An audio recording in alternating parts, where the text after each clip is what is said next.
Para analizar esta Fórmula 1 está con nosotros Valentina Peña, periodista de la W Radio. Bienvenida, Valentina. Muchísimas gracias, Juan, a ti y por supuesto a todos los televidentes por esta invitación. Valentina, vimos hoy quizás al Max Verstappen más humano, más mortal de esta temporada. No sacó mucha diferencia sobre Norris y tuvo que remontar desde la pole position para recuperar esa primera plaza. ¿Cómo se explica eso?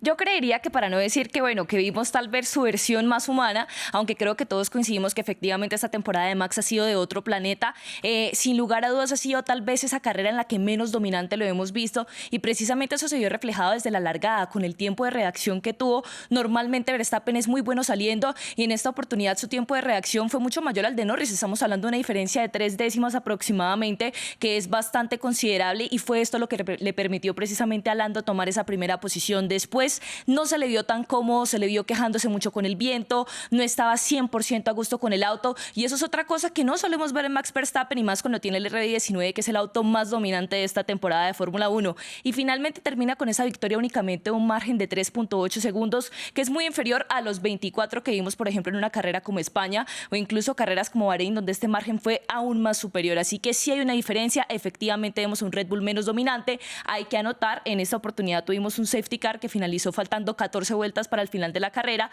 Obviamente eso influye en que la diferencia sea menor, pero 4 segundos en 14 vueltas no me parece descabellado, y creo que efectivamente ese dominio de Red Bull se está atenuando un poco a pesar de que sigue presente. Lo que siempre nos has comentado, Valentina, conforme avance la temporada, Red Bull, que tiene menos tiempo en el túnel de viento, de alguna manera quizás sufra esto. Hablemos de McLaren, Lando Norris segundo, mientras que Oscar Piastri fue cuarto. ¿Cómo han conseguido mejorar y precisamente en su casa? Yo creo que lo de McLaren es una muestra perfecta de lo que es el desarrollo del auto en la dirección correcta. Y de hecho es muy curioso porque Mika Häkkinen lo comentaba hace unas semanas y la gente decía, bueno, Mika tan loco diciendo que McLaren va a mejorar, pero Mika les tenía fe y efectivamente desarrollaron el auto muy bien, y tenemos que hablar de esas mejoras que llevaron para el Gran Premio de Austria, porque tal vez en la carrera que tuvimos en Spielberg no lo notamos tanto, pero sí fueron mejoras fundamentales, porque estamos hablando de que cambiaron el suelo, que es una parte fundamental del monoplaza, también cambiaron el enfoque de los pontones un poco más orientados a lo que tenía Aston Martin, y algunos detalles aerodinámicos en el halo que precisamente les ayudaron a convertirse en Austria en el segundo equipo detrás de Red Bull en las curvas rápidas, y las curvas rápidas que es una de las principales características de un circuito como Silverstone. Así que lo que vimos en Austria, ese abrebocas, ya podíamos oler que de pronto podíamos tener una mejora de McLaren en Silverstone, y es lo que finalmente termina sucediendo y que les permite terminar con Lando en el podio, Piastri cuarto, una sumatoria de 30 puntos, y superar a Alpine en el campeonato de constructores ya. Así que creo que es muy positivo lo de McLaren, y también una enseñanza para los demás equipos de que se puede recortar la brecha en pocas carreras. Y estamos todavía a mitad de la temporada, tienen todavía un margen de mejora bastante grande. Sí. Es momento de hablar de Sergio Pérez.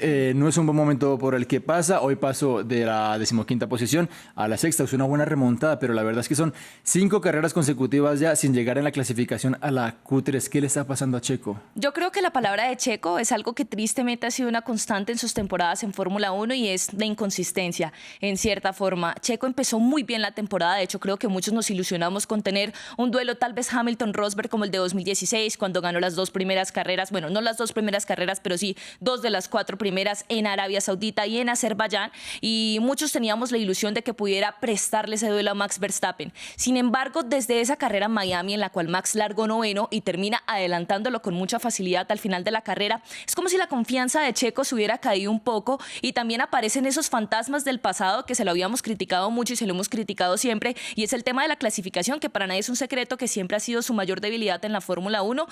Checo no es muy bueno clasificando, fueron sus principales problemas cuando llegó a Red Bull, y acá vuelven a aparecer esos fantasmas del pasado con 5 clasificaciones consecutivas sin avanzar a la Q3, y llega un punto donde sí puede que alguna carrera haya sido mala suerte, se puede argumentar que tuvimos lluvia en esta oportunidad en Silverstone, pero creo que ya nada justifica ese mal desempeño de Checo los sábados, y que es algo que al final lo termina condicionando, porque pasa lo mismo, remonta 9 posiciones en carrera, termina siendo el piloto del día, pero al final tiene a su compañero de equipo arrasando desde la clasificación, y eso es lo que le impide precisamente brillar. Así que la situación de Checo es muy complicada. Ya Max tiene una ventaja de prácticamente 100 puntos y podría finalizar todas las carreras que quedan de la temporada en la 2ª posición y aún así ganar el campeonato, y esto es en gran parte a esa falta de consistencia de Checo Pérez, que con el auto tan dominante que tenía Red Bull, el RB19 esta temporada, podía ser el único que le prestara una verdadera batalla a Verstappen. Así es, si no fue Valentina Peña, como siempre, muchísimas gracias por estar con nosotros aquí hablando de Fórmula 1.